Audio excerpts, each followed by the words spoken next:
America में एक बार फिर से गवर्नमेंट का शटडाउन हो गया है। 1 अक्टूबर 2025 से केंद्र सरकार ने आधिकारिक तौर पर कामकाज रोक दिया है। लगभग 7 साल बाद ऐसा हुआ है जब अमेरिकी प्रशासन को फंडिंग संकट के कारण अपने दफ्तर बंद करने पड़े। वजह यह है कि अमेरिकी सेनेट में फेडरल बजट बढ़ाने का प्रस्ताव पास नहीं हो सका। इस प्रस्ताव को मंजूरी दिलाने के लिए 60 वोट चाहिए थे, लेकिन अंतिम नतीजा 55-45 पर रुक गया। आधी रात तक की समय सीमा पूरी होने के बावजूद सहमति नहीं बनने से सरकार को शटडाउन की घोषणा करनी पड़ी। राष्ट्रपति डोनाल्ड ट्रंप ने डेमोक्रेटिक पार्टी पर आरोप लगाया है कि उनकी वजह से ये स्थिति आई है और इशारा दिया है कि अब वो कर्मचारियों की छटनी की प्रक्रिया को भी आगे बढ़ा सकते हैं। सवाल है कि आखिर शटडाउन होता क्या है, कैसे होता है और इसके नुकसान क्या होंगे। तो आज एक्सप्लेन बाय एबीपी लाइव हम चर्चा इसी मुद्दे पर करेंगे। नमस्कार, मैं हूं आपके साथ आशीष सिंह आनंद।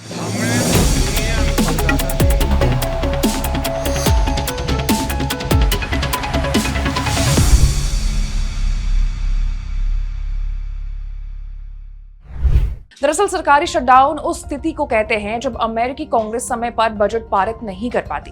अमेरिका की संघीय सरकार हर फाइनेंशियल ईयर के लिए खर्च का प्रस्ताव संसद में रखती है। अगर ये प्रस्ताव तय समय में मंजूर न हो तो सरकार के पास कई विभागों को चलाने के लिए धन नहीं होता है। ऐसे में केवल आवश्यक सेवाएं जैसे पुलिस, आपातकालीन अस्पताल, एयर ट्रैफिक कंट्रोल जारी रहता है। बाकी सेवाएं या तो ठप हो जाती हैं या बहुत धीमी गति से चलती हैं। इस दौरान पासपोर्ट और वीजा आवेदन की प्रक्रिया में देरी भी हो सकती है। सोशल सिक्योरिटी और मेडिकेयर जैसी सेवाओं में अड़चन आ सकती है। वहीं नेशनल पार्क और संग्रहालय बंद हो सकता है। सरकारी वेबसाइट और हेल्पलाइन भी प्रभावित हो सकते हैं। सबसे बड़ी दिक्कत ये होती है कि लाखों संघीय कर्मचारियों का वेतन भी रुक जाता है। उन्हें बिना वेतन छुट्टी पर भेजा जाता है और बाद में भुगतान किया जाता है।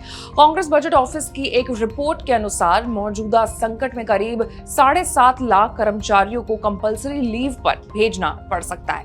इससे हर दिन लगभग $400 मिलियन का नुकसान होगा। छोटे व्यवसायों और ठेकेदारों पर भी सीधा असर पड़ता है क्योंकि उनके भुगतान में देरी होती है। जिन कंपनीज का कामकाज सरकारी विभागों से जुड़ा होता है उन्हें अपना प्रोजेक्ट रोकना पड़ सकता है। ट्रैवल और टूरिज्म इंडस्ट्री पर भी गहरा असर पड़ सकता है। अमेरिकी ट्रैवल एसोसिएशन ने चेतावनी दी है कि यदि हवाई अड्डों पर सुरक्षा जांच प्रभावित हुई या उड़ानों में देरी हुई तो हर हफ्ता लगभग $1 बिलियन का नुकसान हो सकता है। पिछली बार 2019 में शटडाउन के दौरान जब TSA यानी ट्रांसपोर्टेशन सिक्योरिटी एडमिनिस्ट्रेशन कर्मचारियों को बिना वेतन काम करना पड़ा था, तब एयरपोर्ट पर सुरक्षा चेकिंग में रुकावट आई थी और कई उड़ानें कैंसिल हो गई थी।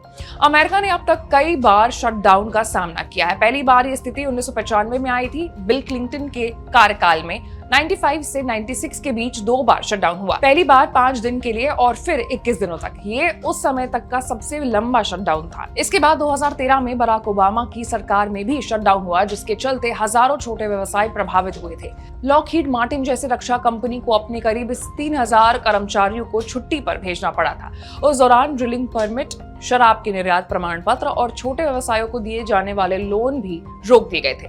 आर्थिक सलाहकार परिषद का अनुमान था कि उस समय निजी क्षेत्र में लगभग 1.5 लाख नौकरियां चली गई थी। डोनाल्ड ट्रंप की पहली सरकार में 3 बार शटडाउन हुआ। इनमें से सबसे लंबा 34 दिन तक का चला था, जो कि 2018 के अंत से 2019 के शुरुआत तक चला। हालांकि यह आंशिक शटडाउन हुआ था क्योंकि कुछ खर्च से जुड़े बिल पहले ही पारित हो चुके थे। फिर भी 3.4 लाख कर्मचारियों को छुट्टी पर भेजना पड़ा था। इस बार अनुमान है कि 8 लाख से अधिक संघीय कर्मचारियों को छुट्टी पर जाना पड़ सकता है। सैन्य सेवाओं और अन्य आवश्यक विभागों के कर्मचारी भले काम करते रहे, लेकिन उनके वेतन में देरी तय मानी जा रही है। इसके असर उन परिवारों पर भी पड़ेगा जो पूरी तरह संघीय आय पर निर्भर करते हैं। यात्रा, पर्यटन और लाइफ साइंस जैसे उद्योग भी प्रभावित हो सकते हैं। पिछली बार दवाइयों और खाद्य पदार्थों की जांच में देरी हुई थी, जिससे स्वास्थ्य क्षेत्र पर भी असर पड़ा था। अगर ये शटडाउन लंबे समय तक खिंचता है तो अमेरिकी अर्थव्यवस्था पर गहरा दबाव पड़ सकता है। वहीं अमेरिकी शटडाउन केवल सरकारी दफ्तर बंद होने तक सीमित नहीं रहता है, बल्कि यह आम नागरिकों, छोटे व्यवसायियों और वैश्विक अर्थव्यवस्था तक को भी प्रभावित करता है। हर दिन अरबों डॉलर का नुकसान होने की संभावना है और लाखों कर्मचारियों की आजीविका पर भी खतरा पड़ सकता है। अब ये देखना होगा कि डेमोक्रेट्स और रिपब्लिकन कब तक सहमति पर पहुंचते हैं और फंडिंग संकट का हल निकालते हैं। अगर स्थिति लंबे समय तक बनी रही तो इसके नतीजे सिर्फ अमेरिका ही नहीं बल्कि पूरी दुनिया को भुगतने पड़ सकते हैं। आपकी क्या राय है, कमेंट्स में बताइएगा।